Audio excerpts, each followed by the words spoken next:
गंवाकर एक रेंज में फंसे हुए दिख रहे हैं। निफ्टी और निफ्टी बैंक दोनों में फिलहाल सपाट कारोबार हो रहा है और अगर आप एडवांस डिक्लाइन के रेशियो की बात करें तो हल्का सा टिल्टेड है तेजी के पक्ष में। 1350 शेयर मजबूत हैं, 1250 शेयर कमजोर हैं। एक चीज आपको नोटिस जरूर करना चाहिए और वो है इंडिया विक्स। आपको दिखा देते हैं, 17.5 का इंडिया विक्स हो गया है। बाजार में आपको कोई ऐसी इंडेक्स में कोई बहुत ना तो गिरावट दिख रही है ना तो बहुत एक्साइटमेंट दिख रही है, लेकिन इंडिया विक्स से करीब 3% ऊपर इस वक्त। और ये इंडिया विक्स जो सूचक होता है भय का, उतार चढ़ाव का, तो इस पर ध्यान जरूर होनी चाहिए। मानस जी, लौटते हैं जरा डिफेंस पर। आज गार्डन रीच, पारस डिफेंस, कोचिन शिपयार्ड, ये सारे के सारे शेयर 8 से 12% के आसपास के मूव्स दिखा रहे हैं।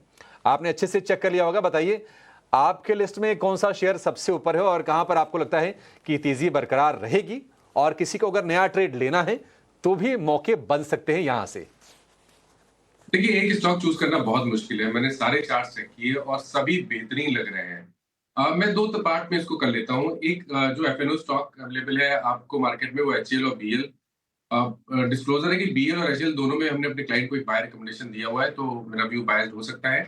लेकिन दोनों के चार्ट्स बेहतरीन लगते हैं। चाहे आप बीएल की बात लीजिए जिसपे मैंने ऑलरेडी रिकमेंडेशन दिया, अगर हम बीएल को छोड़ दें तो एचएल में अभी भी आप करंट लेवल्स पे भी खरीदारी कर सकते हैं, क्योंकि मेरा समझना है कि स्टॉक अब 4900 की तरफ जाने की कोशिश कर रहा है। तो यहाँ पर तो पोजिशनली अभी भी खरीदारी की जा सकती है। 4490 का स्टॉप लॉस लगा लें। मिड कैप की बात कर लें या जो नॉन एफएनओ स्टॉक है उनकी बात कर लें, उनमें से अगर एक स्टॉक पिक करना होगा तो मज़गांव डॉक होगा। बहुत बड़ा कंसोलिडेशन देखने को मिला था। आई थिंक यहाँ पर एक पोजीशन ट्रेड लेना बेहतर रहेगा। करीब आप 6 से 8 महीने का टाइम फ्रेम रखें और 2500 के नीचे स्टॉप लॉस लगाएं और 4000 के टारगेट सेट करें।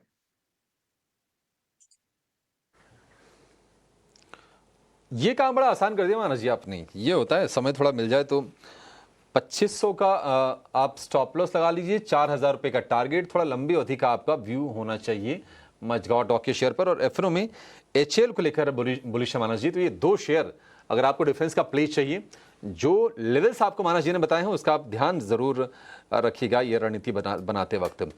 एक रियल एस्टेट वाला शेयर जरा पता कर लेते हैं जहां पर आज तेजी में दिख रही है, और वो है प्रेस्टीज एस्टेट का। मोमेंटम अच्छा है, 1060 के आसपास सपोर्ट लिया था शेयर ने और अब 1360 के ऊपर जाकर ये शेयर कारोबार कर रहा है। यानी कि 300 रुपए के आसपास की ऑलमोस्ट एक तरफा रैली है। बीच में 1-2 दिन शेयर नीचे आया होगा तो आया होगा। प्रेस्टीज अभी कितना चलेगा मानस जी, और प्रेस्टीज ही ठीक है या फिर कोई और शेयर आपके रडार पर है रियल एस्टेट में? देखिए, रियल एस्टेट में इस टाइम के लिए तो सबसे बेहतरीन प्रेस्टीज ही लग रहा है। स्टॉक करेक्ट हुआ था फ्राइडे के सेशन में, 50 डे मूविंग एवरेज पे सपोर्ट लिया, रिकवरी में 100 डे मूविंग एवरेज को रीगेन कर लिया। आई थिंक नेक्स्ट टारगेट 1425 के आसपास का हो सकता है।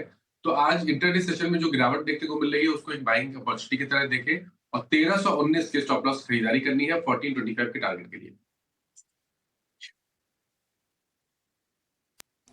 ठीक है, 1420 के टारगेट के लिए 1420 का टारगेट होगा। प्रेस्टीज के लिए 4% की तेजी है, लेकिन शेयर अभी ये और चलेगा प्रेस्टीज का।